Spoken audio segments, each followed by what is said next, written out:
Georgia. And I'm Stephen in Hong Kong. But as you can see from our backgrounds, we're somewhere else, somewhere tropical, which is great because it gives me an excuse to wear my tropical shirt again. So, Annita, tell us exactly what the show is about today. Oh, well, I'm so excited for this show because I have my good friend Sharla Smith on the show with me, who is with Paul Gauguin Cruises, also known as PG Cruises. And she is the sales director for the Southeast area of the U.S. And she's also a good friend of mine. We've traveled together on a PG cruise. So yes, welcome to the show because the show is going to be all about selling in the South Pacific. Thank you, Yorana. That means hello in Tahitian. Well, we're so happy to have you here. We've been wanting to get you on to talk about this beautiful area of really the rural and all the things that people can see and do when they take one of your cruises. I'm excited to be here. You know how passionate I am about this product in this part of the world. It's just so very, very special. Well, Annita, it's time for Fact Check. So Anita's been busily researching interesting facts about the South Pacific and come up with, I think, 6 facts. But we can't be sure they're right because, you can Google stuff and find all sorts of stuff. So our expert here, Sharla, from Paul Gauguin Cruises, is going to fact check Annita. Now, every time we do this, we give Annita a prize. So what would you say, Sharla, is the number one souvenir that people bring back from the South Pacific? Number one would be a pearl, a South Pacific pearl, black pearl. That's going to be an expensive week for me now, Sharla, if I have to give Annita a black pearl for every one she gets right. But we'll go with it. I'll make sure I save. The next time I see I've already got excess baggage where Annita's won so many prizes on previous weeks. But previous weeks are kind of pretzels, cava wine and things like that. So I think black pearls is in a different league. But we'll go for it. So, Annita, what's your fact number one that you need to fact check? Well, I always have to say that I am keeping my own little personal list over here. And remember, for Germany, we did talk about a Porsche, so don't forget that. Oh, that's right. Yes, I conveniently forgot about that one. I look very nice in my black pearls in the Porsche. Nice combo. Those go together well. And Sharla, may I please be kind to me because I hope these are correct. So are you ready? It's you. I'm ready. It's you and me, babe. All right, so here's fact number 1. Coral reefs cover just 1% of the world's ocean floor, but are home to 25% of the world's marine life. And ding, ding, ding, ding, ding. Yes, you are absolutely right. Isn't that amazing, though, that the coral reefs have so much of the marine life, and yet they're really not that much of the overall ocean. Yeah. So think about. You can see them though. You can go snorkeling and diving with you all right and see them. You don't even need a dive. You can snorkel. I mean, you see coral reefs all over the South Pacific that can be seen by snorkeling. And that's another thing that makes this part of the world different than other parts of the world. A lot of coral reefs are so deeply entrenched in thicker, deeper water. Even in trenches, and so there, you can see them only by diving, but not so here. Well, that's definitely one of those insider tips that you want to check out. So, black pearl there, Stephen? 1 pearl. I'm keeping track. What's your next one, Annita? All right, fact number 2. When the missionaries came to Tahiti, they tried to suppress the powerful, life-affirming, and sensual sounds and movements that embodied the music and dance of Tahiti. I hope that was not true, actually. It's sad, but true. Yeah. Yeah, because, the missionaries were there to try to convert them, to Catholicism or Christianity or whatever religion they were representing. And so, obviously, as true in lots of places in the world, the local customs were, they tried to alter them, and they did alter quite a bit, like the way they dressed, but they can't change the soul Yeah. of a South Pacific person. Just like you can't change the soul of the people in Africa. Yeah. You know, it's there, and they're going to dance and they're going to sing. They're not going to change. So you were right. Sad but true. Sad but true. 2 pearls. She's getting a necklace, Stephen. Yeah. I know, it'll be a whole string of pearls. My. I think he just said I get 2 pearls for that one, right? That's No, I said it was the second pearl. Nice try, Annita. all righty. I'm always trying to sneak one in there. All right. Yeah. Okay, Charlotte, here we go. Fact number 3. Yet you know there are 2 U.S. Army cannons on the island of Bora Bora. I'm thinking you probably know this one. Is that true, though?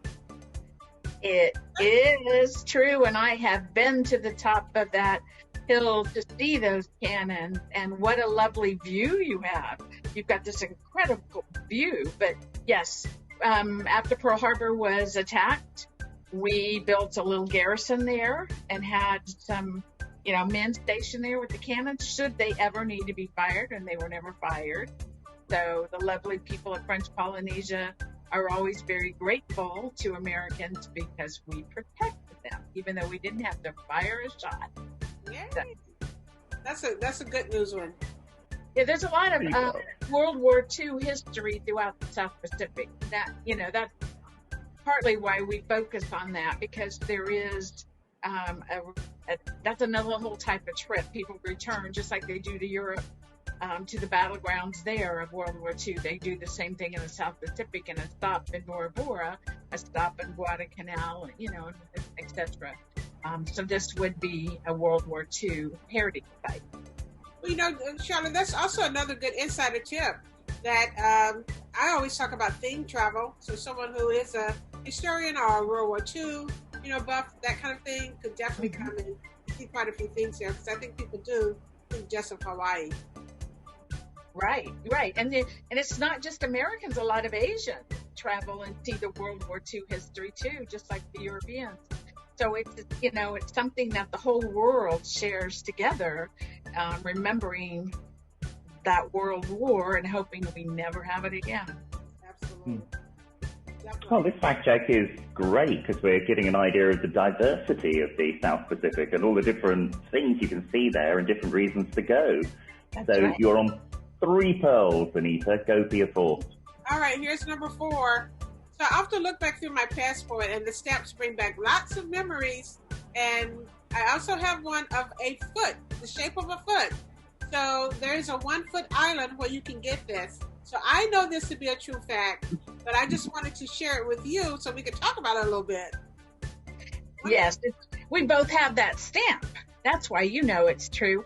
When you go to the Cook Islands, you can take a short excursion to visit 1-foot island. And the interesting thing, the heritage side of that, again, it's a little bit of history. This is Maorian history. So out of New Zealand, the ancient Maorians, they were supposed to get permission to fish, and the local fisherman decided to go out with his son and fish on his own. And the Maorian chief and warriors saw that somebody had been fishing, and so they were on their trail. And the father, to protect his son, sent his son ahead of him, but he stepped in his son's footsteps so that it looked like there was only one man, 1 foot. So he saved his son's life. And they found only the father. They never found the son. So he was saved. So that's kind of the history behind it. But it's interesting because you can get a very unique passport stamp that's in the shape of a foot. So it makes it a fun souvenir. Stephen, That's a wonderful story and a great souvenir. Yes. And only about 10,000 people a year get that. wow. They're in an exclusive group with one of those. I need to join it. I'm feeling left out here because you do have it. Yeah, but Stephen, I think for Anita's benefit, the fact that she has that stamp, 1 out of 10,000, she should maybe get 3 pearls on that one. Mm-hmm. Oh, wow. That jumps to 7 pearls, 6 pearls I think you're on now, Annita. You are going to get a complete pearl necklace from me by the end of this fact check. Well, I think we should just settle it at that. For this fact check, I get The whole necklace, okay. I mean, all the way around now, not just like, Not just a little cluster. not just a little cluster. All right, so here's another one. So Fiji consists of 332 islands, over 500,000 square feet. Is that true? Is that many islands? 132 that they say are really, truly islands. And out of those 332, there's 110 that are truly inhabited. And, the population think about 110 islands, 800,000 people. So it's still not very populated, is it? So it's still, Fiji is one of those gems of a place where you could have an island all to yourself, right? Yeah, very charming. And it's the history there too. It's fun, It's only been an independent republic since 1987, and they're very proud of that. They're very hospitable and strong, wonderful people in Fiji. That's why it's so popular to go to. Well, my last, did I get a pearl on that, or we just... Well, we're not counting anymore because you've got the necklace. I think it'd probably be cheaper now than buying all those pearls just to get a complete necklace. So should we tell them that a necklace is actually like 20 or 30 pearls? Yeah. Ooh. You promised it. Hey, folks, we heard him, didn't he? Said she got a necklace. It's recorded. It's recorded. Steven's my brother, so it's okay. He's excited to give me a necklace. I can tell. I can't wait. All right. There are some really nice replicas of South Pacific pearls too. Ooh, tell me about that later, Sharla. Not right now. Wait a minute, Sharla. Okay, so here's the last fact. Fiji is the home of kava drinking tradition. Get that out. When entering a village tradition is that you bring a gift of kava root, and the root is then pounded, mixed with water, and strained. And everybody sits in a circle, and the chief drinks first. And when it's your turn, you clap once, gulp it down, then clap 3 times. And doesn't that sound fun? I'm Irish, so any kind of drinking game sounds fun to me. I'm in. Yeah, so, that. It is true. Yeah, they do it as a welcoming thing. It's part of their tradition. And once you go through this ceremony, you are then part of that village. Every village does this, and you can buy the kava root in local marketplaces, or sometimes when you're on a tour, the tour guide will actually have it for you. And so you bring the root to the village as a gift, and then they prepare it. And so as you sit there and you drink it, you've got to drink it like a shot. So, do your best shot, drink it in one gulp, and then you say bula. But you say bula. You're supposed to say it right. Bula. Right. And then after you drink it, then they clap 3 times and they say maka, which means it is done, it is finished, you're now part of us. So it's a lovely tradition to be part of. But kava's kind of a mild sedative. So you get really relaxed. And if you drink too much of it, your tummy can get upset. So don't overdo it with the kava. If you do it in their little circle, that's a good thing. And then maybe don't do it anymore the rest of the day. You might be sleeping through Fiji. That's a good insider tip right there. Yes. Stick to one kava shot. Stick to one kava shot. Right. Well, that brings me down to the end of my facts. So thank you, Sharla, for checking me on those. My pleasure. Good job. Well done on your pearl necklace, and talk to you later, Sharla, about, the fakes. Well, you do. That is an insider tip. You have to be very, very careful. I said that on purpose, just so that I could put in one more insider tip. Make sure that you buy your pearls from a reputable, jeweler or artist, because they're easily replicated, and you could pay a whole lot of money for a piece of plastic. That's good to know. Any little tip on how you can tell whether it's a fake, or you really need to be an expert for that? Oh, no, if you can, the shopkeeper might not let you, but if you can scrape it, then, it always peels off, and if it feels plastic, it kind of gives a little. But and there's all different kinds of pearls too. There's the seed pearls, which are kind of lumpy and uneven shaped, and those could be an actual pearl. They're not as valuable as the round ones that are polished. And then the colors also are in variants from pink to yellow to green on into the deep black. And so they grade them in the size and the colors and the opulence of them.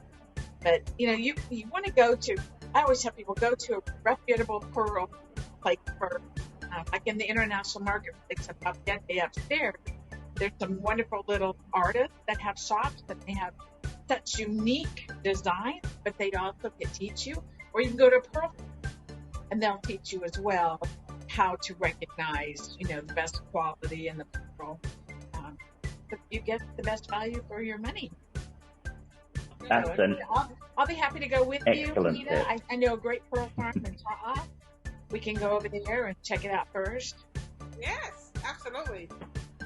And then send me the bill. You come along too, Steve, and we'll let you come along. It's your money out. yeah, because I've got to pay. Well, that's the fact check. So thank you so much, Sharla. Sharla, can you tell us where we are in each of our backdrops? Absolutely. We're in 3 different destinations. I didn't even ask them to do this. This just worked out beautifully. So Annita is enjoying her day on Motu Mahana. And I am floating around the beautiful Captain Cook Bay and Moorea, and Stephen is being amongst the celebrities in Bora Bora. So of course. We pretty well have it covered. Sounds right, with the celebrities. Yes. And all beautiful blue water. So absolutely. But this has been great, guys. Thank you so much for watching us. And as always, please like and subscribe. That's like and subscribe. Right down below, you can do it really easily. Hit that subscribe button so that each time a new video comes out with a new wonderful expert like our Sharla today, that you can be the first to hear about it and watch and get some tips. So when it's time to start traveling again, you're ready to start planning and going too. Absolutely. And please send us any comments or feedback in the comments below. We'll put the website for Paul Gauguin Cruises and other useful websites in the description below. And we look forward to seeing you on our next show. And thank you so much, Sharla. You've been a fabulous guest. Learned so much about the South Pacific. My pleasure. As the Tahitians would say, maruru nana. Thank you and bye-bye. Marura nana. Did I get it right? Yes. Nana. Maru nana. Yeah, usually they don't say it. Maruru is thank you, and nana is bye-bye. Thank you so much. This has been great. It's good to see you, Sharla. Thank you guys. Always good. Take care, everyone. Bye. Bye. Bye. Nana.